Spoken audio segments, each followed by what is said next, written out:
Zahanati. Ni matumaini yangu mzima wa afya, mtazamaji wa Tumaini TV. Karibu sana kwenye kipindi cha Zahanati, kipindi ambacho kinakupa nafasi ya kufahamu mambo mbalimbali ya husuyo afya. Na leo nipo katika hospitali ya taifa ya Muhimbili. Nipo naye hapa daktari bingwa kabisa wa magonjwa ya ngozi. Na zaidi leo tutakwenda kuzungumza kuhusiana na ugonjwa wa lupus. Je, unafahamu ugonjwa wa lupus? Niko naye hapa daktari bingwa atakwenda kutuelezea kitaalamu zaidi nini ugonjwa wa lupus, dalili zake na nini madhara ya ugonjwa huu. Mimi naitwa Grace Kuni, karibu sana tuwe sote. Karibu sana daktari, pole kwa majukumu lakini hongera sana. Asante sana ndugu mtangazaji. Tumekuvamia. Karibu sana.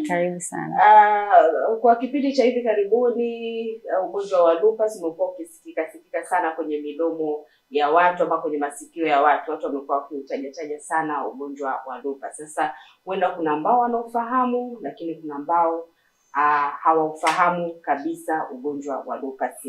Nini lupus ni nini hasa? Mtangazaji, naitwa Dr. Anet Kisongo, ni daktari bingwa wa magonjwa ya ngozi, hospitali ya taifa Muhimbili. Ugonjwa wa lupus ni ugonjwa ambao kinga ya mwili inashambulia mwili. Inaposhambulia mwili, inashambulia viungo mbalimbali vya ndani ya mwili na hata nje kwenye ngozi.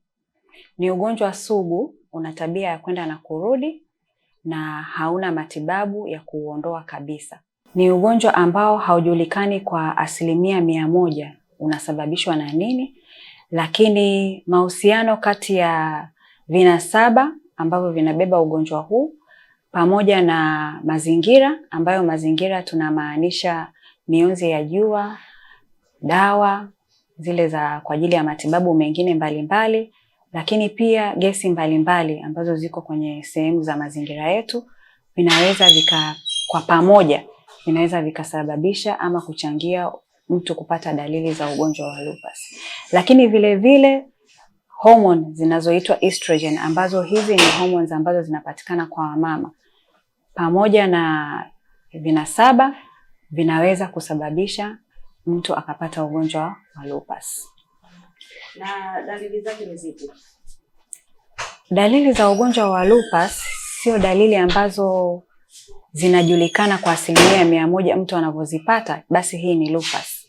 Ni dalili ambazo zinafanana na magonjwa mengine mengi na zina tabia ya kuanza taratibu kwa kipindi cha muda mrefu.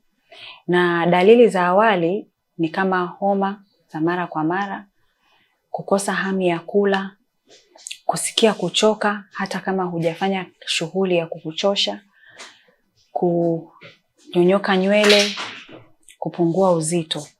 Hizi ni dalili ambazo zinapata hata mtu mwingine ambaye hana huu ugonjwa wa lupus. Lakini kuna dalili nyingine ambazo ni specific ama ni moja kwa moja zinafanana. Ukiwa na dalili hiyo basi ni lupus. Hizi dalili zinajionyesha kwenye sehemu ya ngozi, zile sehemu ambazo zinapigwa na mionzi ya jua moja kwa moja, mfano usoni, shingoni, kifuani, hii sehemu ambayo inabaki wazi baada ya kuvaa nguo, na hizi sehemu za kwenye mikono ambazo mara nyingi zinabaki wazi baada ya kuvaa nguo.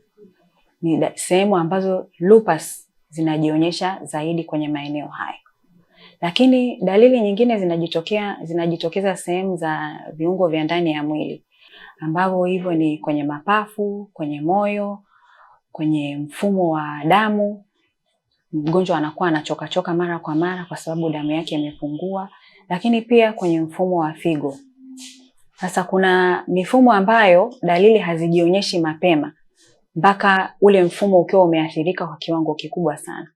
Mfano figo, mpaka mtu aanze kuonyesha dalili za lupus kwenye figo, lazima awe amefika hatua za mwishoni. Ndipo aanze kusikia dalili, aweze kwenda hospitali, ndio atambulike kama anapata athari zinazotokana na ugonjwa wa lupus baada ya kufanya vipimo. Na ngozi inakuwaje? Labda inakuwa na vipele ama inakuwa imejikunja, inakuwaje? Kwenye ngozi anaweza kupata michubuko, na wakati mwingine kama amekaa juani kwa muda mrefu sana anaweza kupata malengelenge. Na hii zinaweza kutokea sehemu ya kichwani, sehemu ya usoni, hasa kwenye pua, kwenye mashavu, lakini pia kwenye sehemu ya mdomo, kwa nje kwenye lips, lakini pia hata ndani anapata michubuko kwenye mdomo. Na sehemu hii ya shingoni na hapa kifuani panapobakigi wazi mara nyingi mtu anapokuwa amevaa nguo. Lakini hata ndani kwenye sikio, ile sehemu ambayo inaonekana, pia uwaga inaonyesha mabadiliko ambayo yanaashiria ugonjwa wa lupus. Lakini wakati mwingine inaleta mabadiliko sehemu za miguuni, hizi ambazo wakati mwingine zinabakigi wazi, hasa kwa wanawake ambao wanavaa nguo ambazo zinaacha wazi kidogo sehemu ya miguu, lakini pia na sehemu ya mgongoni. Dalili hizi zinaweza kutambulika vizuri zaidi kwa mtaalamu wa magonjwa ya ngozi. Kwa hiyo mtu anapozipata ni vizuri kwenda kumwona mtaalamu wa magonjwa ya ngozi ili aweze kupata ushauri na kugundua shida yake ni nini. Na kama inahusiana na ugonjwa wa lupus, basi kuna vipimo ambavyo vinaweza kuambatanishwa pamoja na kile ambacho daktari anakiona na maelezo au historia ya ugonjwa wake, pamoja vinasaidia kugundua ugonjwa wa lupus. Na kwa sehemu nyingine za mwili, maelezo yake ama historia ya ugonjwa wake, namna ulivyoanza, tabia ya ugonjwa jinsi ilivyokuwa inaendelea, anapata dalili gani, yale maelezo pamoja na vipimo vya damu vinasaidia kugundua ugonjwa wa lupus.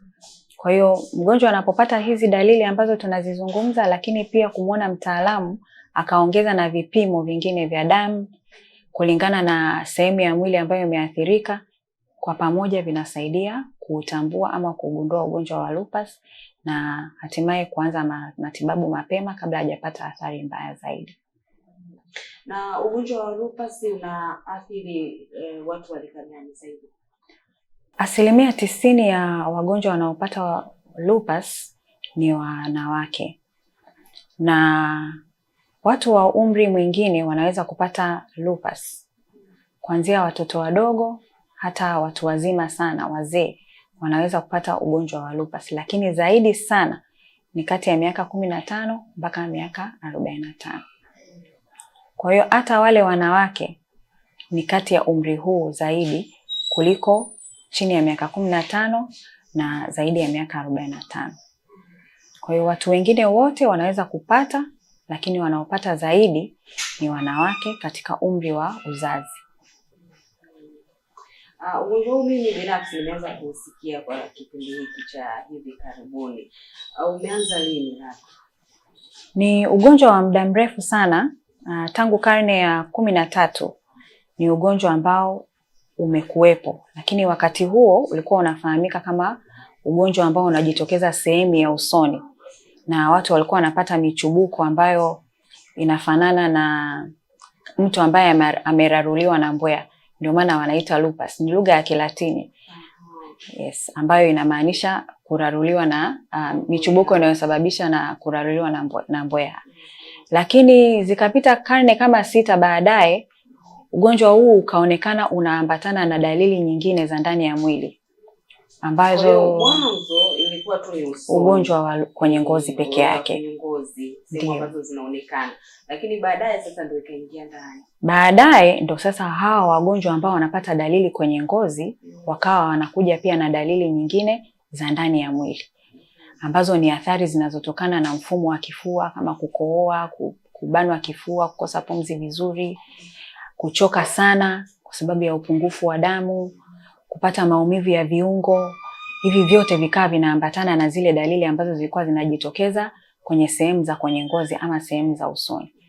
Kwa hiyo wataalamu wakakaa pamoja wakasema, huu sasa ni ugonjwa unaoitwa systemic lupus. Pale awali ilikuwa ni kwenye ngozi peke yake, kwa hiyo walikuwa wanaita lupus ya ngozi. Lakini baadaye kugundulika kwamba unaambatana na hizi dalili nyingine za ndani ya mwili, ukaanza kuitwa systemic lupus. Kwa maana ya kwamba unapata dalili kwenye sehemu ya ndani ya viungo vya mwili. Na ugonjwa ambao unaambukiza labda? Lupus haiambukizwi, ila mama anaweza akarithisha kwa mtoto. Kwa hiyo mama mjamzito anaweza akapata mtoto ambaye ana dalili za lupus. Na dalili hizi zinaweza zikajionyesha kwenye ngozi ambayo ni malengelenge, na haya huwaga yanajitokeza miezi 6 ya mwanzo na baadaye yanaisha. Lakini pia mtoto anaweza akapata athari kwenye moyo wake, akahitaji kuwekewa kifaa cha kusaidia moyo wake kufanya kazi vizuri. Lakini kuna wamama wengi sana ambao wana lupus lakini wamepata watoto ambao hawajapata athari zozote za lupus. Kwa hiyo mama ambaye ana lupus anaweza akapata ujauzito na anaweza akapata watoto ambao hawajaathirika. Na mtazamaji wa Tumaini TV, bila shaka umemsikia daktari bingwa kabisa wa magonjwa ya ngozi akielezea namna ambavyo ugonjwa huu unasababishwa, lakini pia madhara ambayo yanatokana na ugonjwa huu. Tunaenda break fupi kidogo na baadaye tutarejea tena.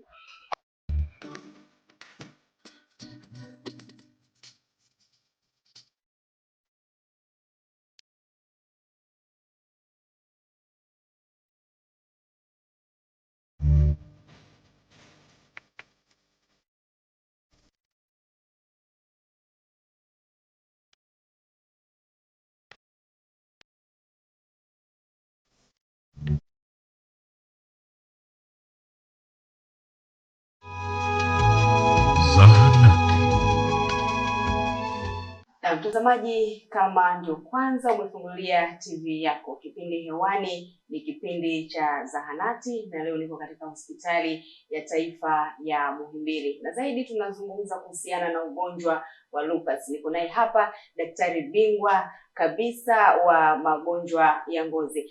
Daktari, ulisema kwamba mama mjamzito anaweza akamwambukiza mtoto aliyeko tumboni naye akapata ugonjwa wa lupus. Labda ni nini hasa ambacho kinaweza kikafanyika ili kuweza kufanya mtoto akazaliwa bila ugonjwa huo wa lupus? Asante ndugu mtangazaji.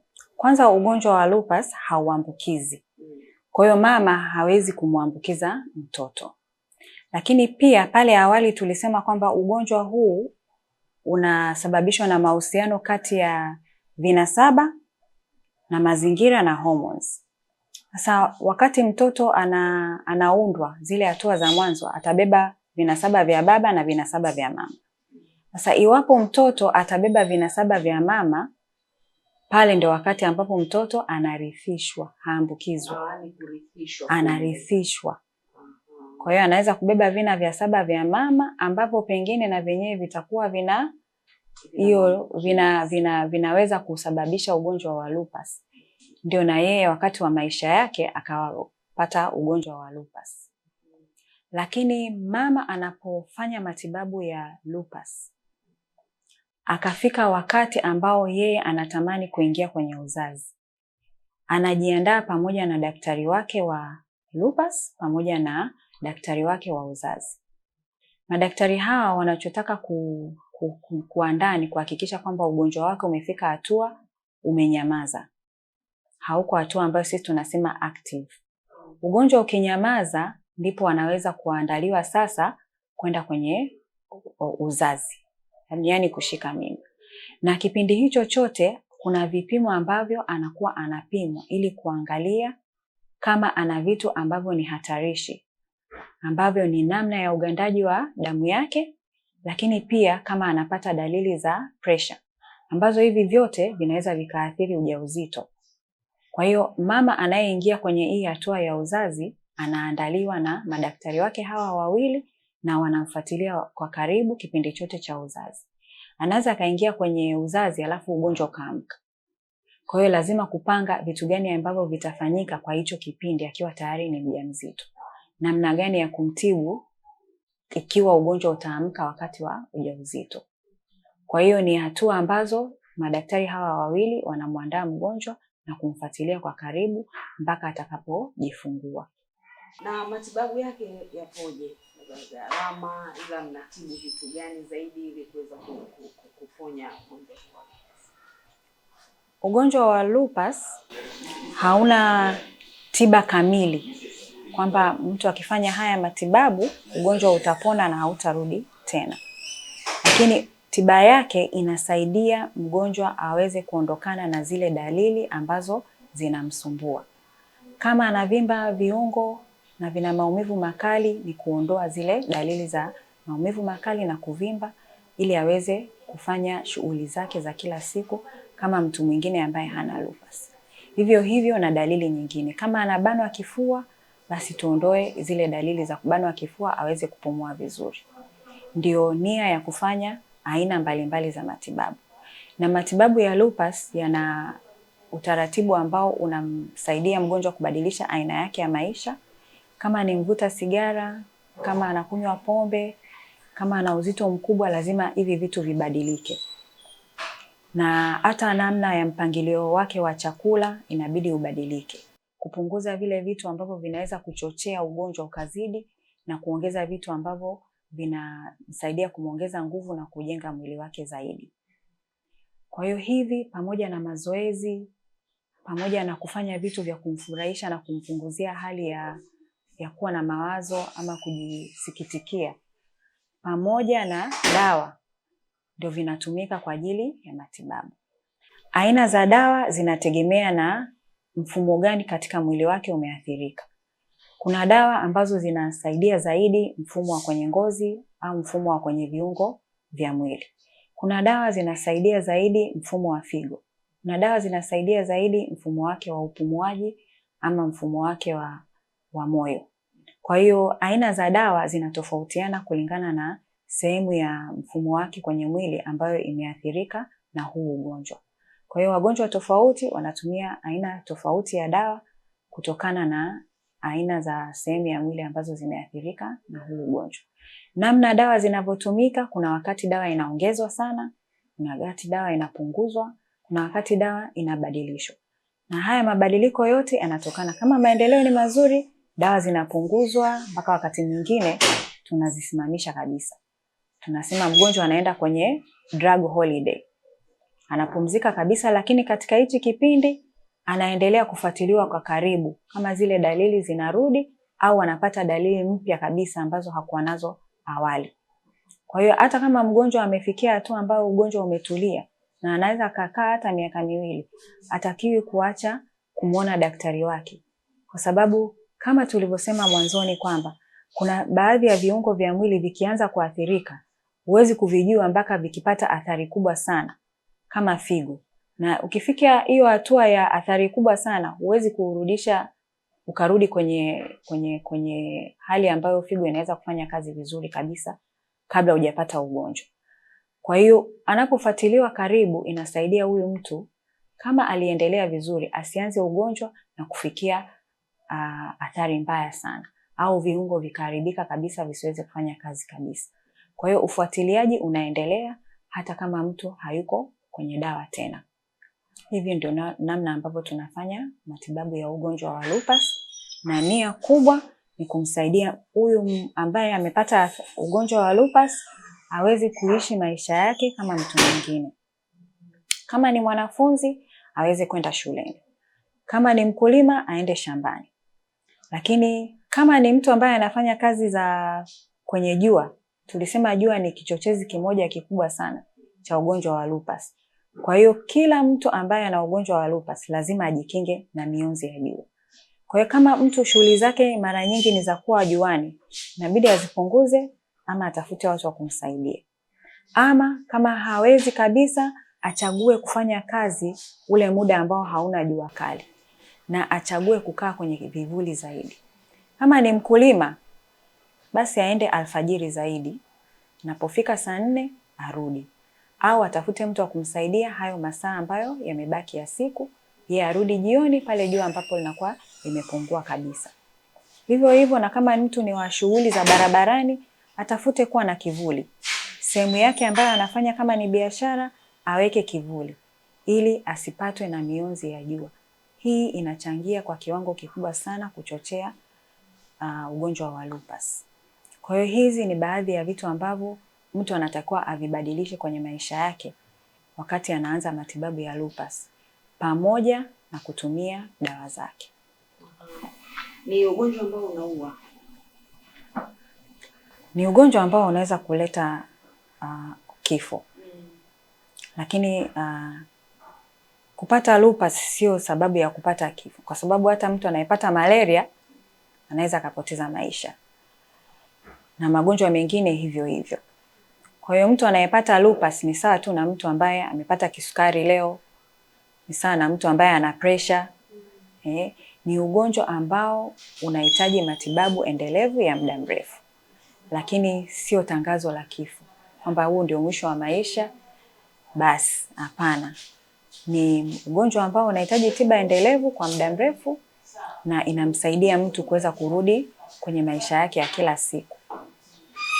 Na takwimu labda iko vipi kwa wagonjwa wa lupus kwa mwaka? Unakuwa na idadi ya wagonjwa wangapi? Baada ya miaka 5 labda takwimu inakuwa inaonyesha wagonjwa mnao wangapi?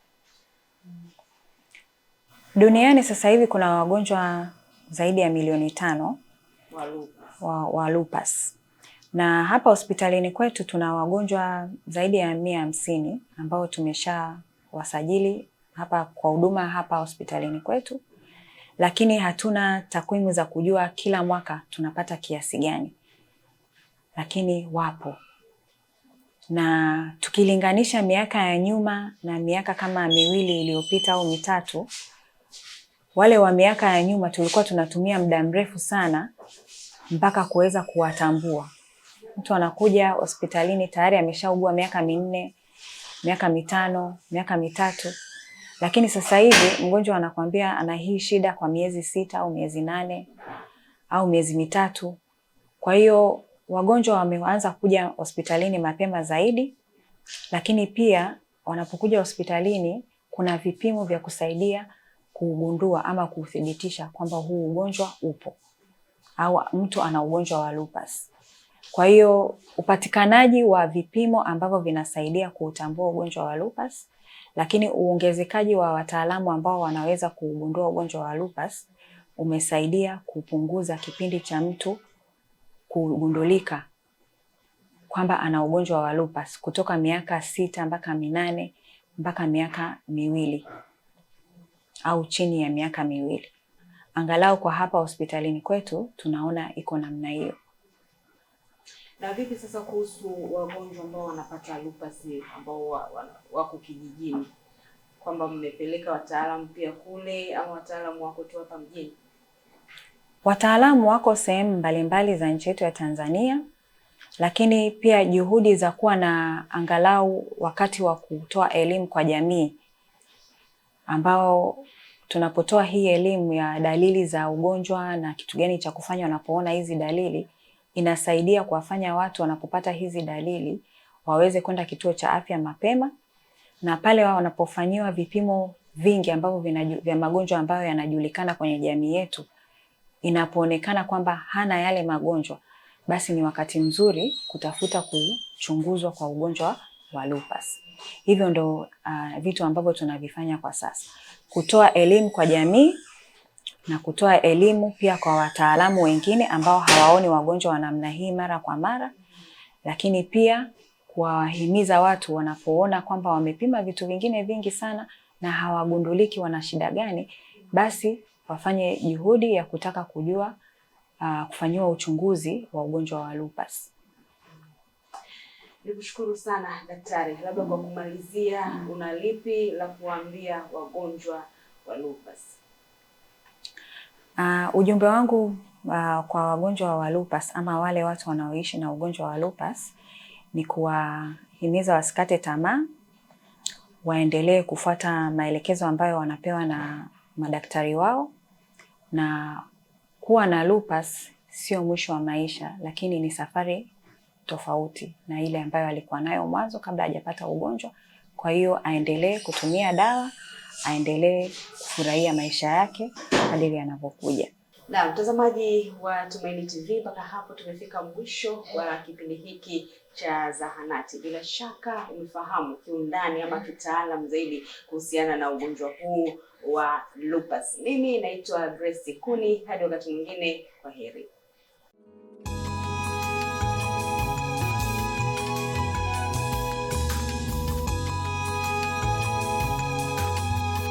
Zahanati.